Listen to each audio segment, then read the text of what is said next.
जी अस्सलाम वालेकुम नाज़रीन, वेलकम टू अनदर व्लॉग। अल्हम्दुलिल्लाह आज हमारा नीदरलैंड का एक और वीज़ा अप्रूव हो गया है। नाज़रीन, सबसे पहले आप लोगों को पता है कि इस वक्त शेंजन में अगर दो कंट्रीज़ जो पाकिस्तानियों को वीज़ा दे रहे हैं, जो इस वक्त टॉप पे है, वो पहले नंबर पे स्पेन आता है, दूसरे नंबर पे नीदरलैंड आता है। तो अब जिस तरह मैंने आप लोगों को बताया है कि इस वक्त नीदरलैंड का वीज़ा रेशो बहुत ही ज़बरदस्त है और आप लोगों को अप्लाई करना चाहिए। और बहुत सारे लोगों ने फिर मुझसे सवाल किया कि सर वीज़ा किन लोगों को नीदरलैंड देता है। मैंने कहा सबसे पहले उनको ये जवाब देता उन लोगों को देता है जो लोग अप्लाई करते हैं, ठीक है, क्योंकि आप अप्लाई करोगे तो आपको वीज़ा मिलेगा, बग़ैर अप्लाई के वीज़ा नहीं मिलेगा। और दूसरे नंबर पे उन लोगों को मिलता है जो लोग हिम्मत करते हैं, जो लोग डरते नहीं है। अगर हमने अप्लाई किया, वीज़ा नहीं दिया तो क्या हुआ, वो इस चीज़ को सोचते हैं कि नहीं दिया तो क्या होगा। लेकिन मैं उनको हमेशा ये कहता हूँ कि भाई आप ये सोचो अगर दिया तो क्या होगा।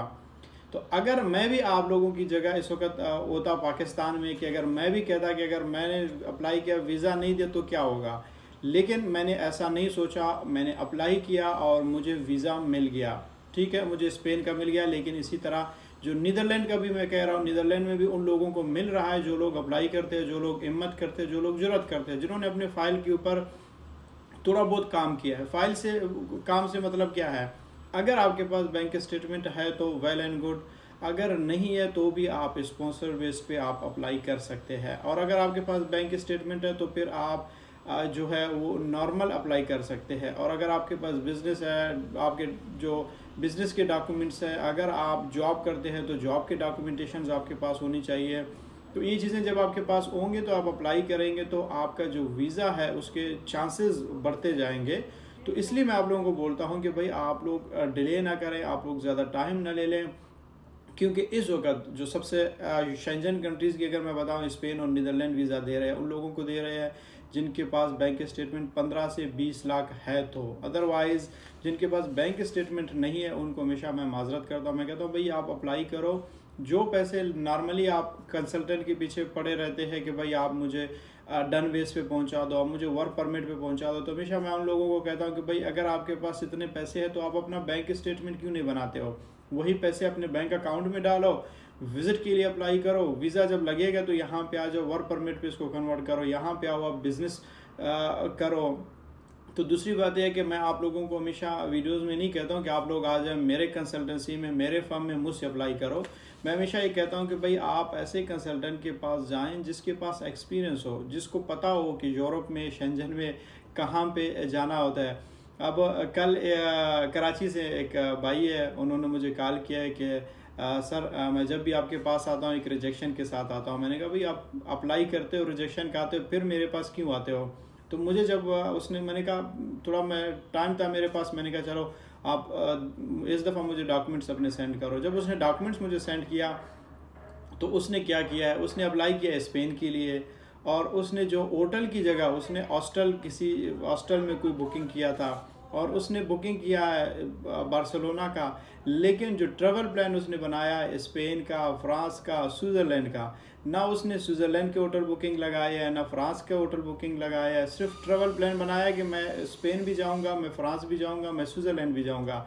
ना उसने स्पेन की टिकट तो करवाया था, लेकिन स्पेन से फ्रांस जाएगा तो कैसे जाएगा, स्विट्ज़रलैंड जाएगा तो कैसे जाएगा। और फिर उसने एक और बात किया है, जो फ्रांस का ट्रैवल प्लान था उसमें उसने स्विट्ज़रलैंड की जगह भी लिखे हुए थे, जर्मनी के भी लोकेशंस डाले हुए थे। मैंने कहा यार, तो आप ऐसे बंदों से अप्लाई करते हो तो फिर कैसे होगा। बेशक आप मुझसे ना करें, आप कराची में किसी ऐसे कंसल्टेंट जिसके पास एक्सपीरियंस हो, जिसको पता हो कि ट्रैवल प्लान कैसे बनाते हैं। और ट्रैवल प्लान एक ऐसा प्लान होता है, जब तक बंदे ने उस जगह पे नहीं देखा है, नहीं घूमा है। जैसे मैं यूरोप में होता हूँ, मुझे स्पेन के जगहों का पता है, फ्रांस का पता है, पुर्तगाल का पता है, स्विट्ज़रलैंड का पता है। तो इसलिए पता है कि मैं उन जगहों पे गया हूँ, मैंने देखा है, मुझे पता होता है कि भाई आप यहाँ पे जाओगे, आप इस होटल में रहोगे, यहाँ पे खाना खाओगे, तब जाके आप ये ट्रैवल प्लान बना सकते हो। मुझे पता है कि आप जब जिस दिन टिकट करोगे इस दिन आप यहाँ पे होंगे। मुझे पता है कि ये जगह फ्रांस में है, स्पेन में नहीं है। मुझे ये भी पता है कि ये जगह स्पेन में है, स्विट्ज़रलैंड में नहीं है। तो ये चीज़ें जो होती है, आप फॉर्म फिल कर रहे होते हो, चाहे आप कवर लेटर या ट्रैवल प्लान, ये चीज़ें मैटर करती है। जब तक आपके डॉक्यूमेंटेशन के ऊपर फोकस नहीं होते हैं, पाकिस्तान में बहुत सारे मेरे दोस्त हैं जो कंसल्टेंसी का काम करते हैं, लेकिन मेरी हमेशा उनके साथ यही बहस रहती है, यही लड़ाई रहती है कि भाई आप लोगों ने बंदे रखे हुए अनपढ़, मैट्रिक पास, तो जब वो आपके फाइल को बनाएंगे, डॉक्यूमेंटेशन को बनाएंगे, तो उसका कोई ऐसा मतलब इम्पैक्ट्स नहीं होगा। जो आप लोग खुद ट्रेवलर हो, आप लोगों ने दुनिया देखी है, फिर आप लोगों के ऊपर चेक एंड बैलेंस भी नहीं करते हो।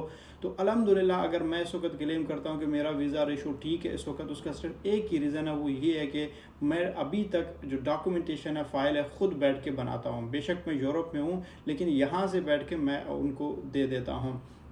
तो इसलिए आप लोगों को कहता हूँ अप्लाई करें, स्पेन का करें, नीदरलैंड का करें, बेल्जियम का करें, लेकिन करें, ये टाइम है और वीज़ा भी उन लोगों को मिलेगा। इस चीज़ का ना डरें कि मैं करूँगा, अगर वीज़ा नहीं लगता तो मेरा क्या होगा। इस चीज़ को अगर आप करेंगे तो आप हमेशा पाकिस्तान में बैठे रहेंगे और दूसरों का मुंह देखते रहेंगे और मेरे वीडियोज़ इसी तरह देखते रहेंगे कि किसका वीज़ा लग गया, किसका लग गया, कैसे लग गया, तो इन चक्करों में पड़े रहेंगे। तो thank you so much. Video पसंद आ गया तो चैनल को सब्सक्राइब